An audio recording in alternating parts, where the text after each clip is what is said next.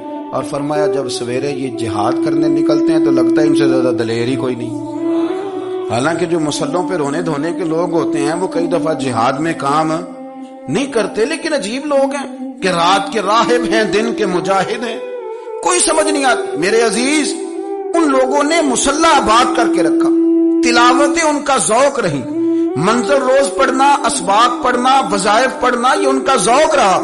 شیخ شہاب الدین سہروردی رحمت اللہ علیہ، اس پر ایک بندے نے اعتراض کیا، اس نے کہا جی آپ کس قسم کے صوفی ہیں، مرید بیٹھے ہیں اور آپ وہاں نفل پڑھ رہے ہیں؟ یہ بھی بڑا مسئلہ ہوتا ہے نا، جو بندہ ملنے آتا ہے وہ اپنے ٹائم کے حساب سے آتا ہے، اور پھر اس کا یہ بھی خیال ہوتا ہے کہ پیر صاحب جو ہیں وہ چونکہ درویش ہیں تو نہ انہیں روٹی کھانی چاہیے نہ سونا چاہیے، چونکہ وہ درویش ہیں، اور ہم چونکہ درویشوں کے ماننے والے ہیں لہذا ہمارا یہ طریقہ ہونا چاہیے کہ جیسے ہم کہیں درویش ویسے ہی کر جائے۔ حالانکہ جس کو آپ درویش کہیں گے آپ اس کی مانیں گے، آپ منوائیں گے نہیں، تمہارا مزاج ہوتا ہے۔ شیخ شہاب الدین پر لوگوں نے اعتراض کی، حضور لوگ ملنے آئے ہیں، زیارت کرنے آئے ہیں، بندے دعا کرانے آئے ہیں، اللہ اللہ کرانے آئے، اور آپ نفل پڑھ رہے ہیں، کیا جملہ ہے، کیا حسن ہے، کیا خوبصورتی ہے۔ فرمانے لگے رب رسول سے مانگنے کے لیے مصلی بچھایا ہے، اگر وہاں سے مانگوں گا نہیں تو تمہیں دوں گا کیا؟ پہلے مجھے کچھ لے تو لینے دو، اگر میرے پلے کچھ ہے ہوگی تو آگے دوں گا نا۔ تو میں مانگنے گیا تھا کہ یا اللہ دے، تیرے بندے لینے آئے، دے تو میں کچھ لوں گا تو آگے دوں گا نا۔ لیکن ہمارا یہ سٹیٹس، یہ مزاج، یہ شعور نہیں ہے۔ گپیں، کہانیاں، داستانیں، گفتگو، خطابت، واز، کیا بات، لیکن اگر کچھ کرنے کا کام ہو تو وہ نہیں ہم سے ہوتا۔ میرے نبی کریم علیہ الصلوۃ والسلام نے مصلی سے دل لگانے کا درس دیا، حضور نے توجہ دلائی۔ صحابہ اس ذوق کے حامل لوگ تھے، وہ کوشش کرتے تھے۔ جناب صدیق اکبر رضی اللہ تعالیٰ عنہ کا عبادت کا مزاج ہمیشہ قائم رہا۔ حضرت عمر فاروق ساری رات اللہ کے حضور کھڑے رہے۔ حضرت عثمان غنی رضی اللہ تعالیٰ عنہ عشاء کی نماز پڑھ کے 2 رکعتوں کی نیت باندھتے تھے، 15 سپارے پہلی رکعت میں پڑھ دیتے تھے اور 15 سپارے قرآن مجید کے دوسری رکعت میں پڑھ دیتے تھے۔ آپ نے نا حضرت عمر فاروق کے وصال کے بعد ان کی ایک بیوہ سے نکاح کیا، حضرت عثمان غنی نے نکاح کیا۔ وہ خاتون آپ کے نکاح میں آئیں تو عرض کرنے لگی، امیر المومنین، میرے لیے اعزاز تو بہت ہے کہ میں امیر المومنین کی بیوہ تھی تو امیر المومنین کی منکوحہ ہو گئی ہوں، لیکن حضور نہ تو میں جوان ہوں کہ میرے اندر رغبت ہوتی اور نہ میں اب اس قابل ہوں کہ کوئی خدمت کر سکوں، میرے ساتھ نکاح کی وجہ کیا بنی؟ تو عثمان غنی رو پڑے، فرمانے لگے میں نے عمر فاروق کو مسجد میں اپنے رب سے ڈرتے ہوئے دیکھا، میں نے اسے روتے ہوئے دیکھا، عدل کرتے دیکھا، انصاف کرتے دیکھا، امت کی خیر خواہی کرتے دیکھا۔ تمہارے ساتھ نکاح اس لیے کیا ہے کہ تم مجھے یہ بتاؤ کہ عمر فاروق گھر کے اندر اپنے رب کو کیسے راضی کرتے تھے، گھر کے اندر کیسے راضی کرتے تھے، وہ طریقے بتلاؤ، تم بتاتی جانا اور میں بھی اسی طرح گھر میں عبادت کروں۔ اپنا ذوق، اپنی طبیعت، ہم نے نا ذوق غلط بنا لیا۔ اگر 20 بندے کہہ بھی دیں گے تو نے بڑی شاندار تلاوت کیا تو کیا اس سے بنے گا؟ 100 بندہ کہہ بھی دے تیری کیا بات ہے، کیا بات ہے نعت خاں کی، کیا بات ہے علامہ صاحب کی، پیر صاحب کی، پیر مہر علی شاہ صاحب رحمت اللہ علیہ۔ آپ تشریف فرما تھے تو آپ کے ایک ہی بیٹے بابو جی جن کو کہا جاتا ہے، جس دن صاحبزادے پیدا ہوئے تو خادم نہ وہاں سے نکلا۔ ان لوگوں کے شوق اور طرح کے تھے نا، تو ان کی توجہ بھی اپنے شوق کی طرف رہتی۔ تو خادم نکلا اندر سے، پیر صاحب مبارک ہو، پیر صاحب مبارک ہو، پیر صاحب مبارک ہو، پیر صاحب مبارک ہو، شور کر رہا ہے۔ تو پیر صاحب کو وجد ہو گیا، اللہ اکبر، اللہ اکبر، اللہ، وہ کیا ہوا، کس بات کی مبارک دے رہے ہو؟ اس کی حضور اللہ نے بیٹا دیے۔ تو آپ فرمانے لگے اچھا حضور آپ کیا ہوا، آپ تو پریشان ہو گئے۔ فرمانے لگے جب تو نے 3 دفعہ کہا نا مہر علی کو مبارک ہو، تو میں سمجھا تھا شاید تجھے کسی نے بتا دیا ہے کہ مہر علی سے اللہ راضی ہو گیا۔ میں سمجھا تھا کہ شاید تو یہ خبر لے کے آیا ہے کہ کسی نے بتایا ہے کہ مجھے آج خبر ملی ہے کہ مہر علی سے رب اچھا پتر ہوا ہے، الحمدللہ، اللہ کا شکر ہے، پر میرے لیے مبارک کا دن وہ ہوگا جب میرا رب کہے گا کہ میں مہر علی سے راضی ہوں، میرے محبوب کہیں گے کہ میں مہر علی سے۔ آپ بات کو سمجھیں، شوق ہی کسی اور طرف تھا، دل ہی کہیں اور لگا ہوا تھا، طبیعت ہی کہیں اور مائل تھی۔ کوئی وظیفہ پوچھتے تھے تو پڑھتے تھے وہ لوگ، کچھ اللہ اللہ انہیں بتائی جاتی تھی تو کرنے کا ذوق رکھتے تھے، طبیعت تھی، قائل تھے۔ حضرت ربیع کہتے ہیں میں بڑی دور سے سفر کر کے گیا حضرت اویس کرنی سے ملنے، بڑی دور سے، اور جب میں پہنچا تو فجر کا وقت تھا، تو حضرت اویس کرنی کو میں نے پا لیا، تو وہ نماز پڑھ کے نا قرآن شریف لے کے بیٹھ گئے۔ فرماتے ہیں اشراق چاشت کا وقت ہوا تو نفلوں کی نیت باندھ لی۔ محدث ابن الجوزی نے لکھا ہے، فرماتے ہیں پھر جب زوال کا وقت ہوا تو مسجد میں جھاڑو دینے لگ گئے۔ زور کی نماز پڑھ کے تو عصر کی تیاری تک وہ مسجد میں بیٹھے رہے، اور میرے نبی پاک علیہ السلام نے فرمایا جو نماز کے انتظار میں بیٹھا ہو وہ نماز ہی میں ہے، وہ نماز ہی میں ہے۔ فرمایا میری دنیا، میری امت کی جو رہبانیت ہے نا وہ اتنی ہے کہ نماز کا انتظار کرے، اذان کے بعد نماز کا یہ راہب ہے، یہ اس وقت چھوڑ کے بیٹھے ہیں سارا کچھ۔ فرماتے ہیں عصر تک انہوں نے اللہ اللہ کی، پھر مغرب تک کی، عشاء کی نماز ہوئی تو نماز پڑھی تو وہ تھک گئے۔ اب مجھے وہ فارغ ہوں، مصلی چھوڑے تو میں ملاقات کروں نا۔ یہ آپ حیران نہ ہو کہ اتنی دیر بندہ کیسے اللہ اللہ کر، ہم نے کی نہیں نا اس لیے ہم پریشان ہیں۔ جو عادی ہوتے ہیں وہ کر بھی لیتے ہیں، وہ یہ کام، میری بات کی سمجھ آ رہی ہے؟ جب جاتے ہو کسی دفتر میں تو 8 گھنٹے کھڑے رہ لیتے ہو نا, مجبوری ہوتی ہے تو کھڑے رہا جا سکتا ہے. پاسپورٹ کا دفتر, بولیے, امیگریشن کی لائنوں میں, اور میں نے تو امبیسیوں میں بندے 12 گھنٹے پہلے جا کے کھڑے دیکھے, رہ لیتے ہیں کھڑے. تو اگر ان کاموں کے لیے رہا جاتا ہے تو اللہ رسول کے لیے بھی کھڑے رہا جا سکتا ہے. تو فرمانے لگے کہ جب عشاء کی نماز کے بعد آخر انسان تھے, تھک گئے, نیند کا غلبہ ہوا, تو تھوڑی ایسے آنکھ بند ہوئی تو کھلی تو رونے لگے. حضرت ویسے کر دیا, رو کے کہنے لگے مالک مجھے غافل تو نہ کر, ابھی میں نے کیا بھی کچھ نہیں, دن ختم ہو گیا, کوئی نفل نہیں, کوئی اللہ اللہ نہیں, اللہ مجھے غافل نہ کر, میری مدد فرما. فرماتے ہیں جب وہ روئے تو میرے ساتھ جو شخص تھا, میں نے کہا اٹھو چلیں. کہنے لگا حضور ملنا نہیں. فرمایا جو میں لینے آیا تھا وہ مجھے مل گیا, جو میں ان سے سیکھنے آیا تھا وہ مجھے نصیب ہو گیا, اب اور میں نے کیا لینا, ختم ہو گئی بات, اٹھو چلیں. اللہ کے بندوں نے حضرت ربیعہ بن کعب اسلمی رضی اللہ تعالیٰ عنہ فرماتے ہیں, کہتے ہیں جب بنو قریظہ اور بنو نذیر یہودیوں کے ساتھ حضور علیہ السلام نے جنگ کا اعلان فرمایا تو وہ دشمن ہو گئے. ہمیں خطرہ تھا کہ وہ رات کو کہیں محبوب کو تکلیف نہ دیں, تو کچھ لوگ نا تلواریں لے کے نبی پاک کے دروازے پہ پہرے داری کرتے تھے. گن مین رکھنا حرام نہیں,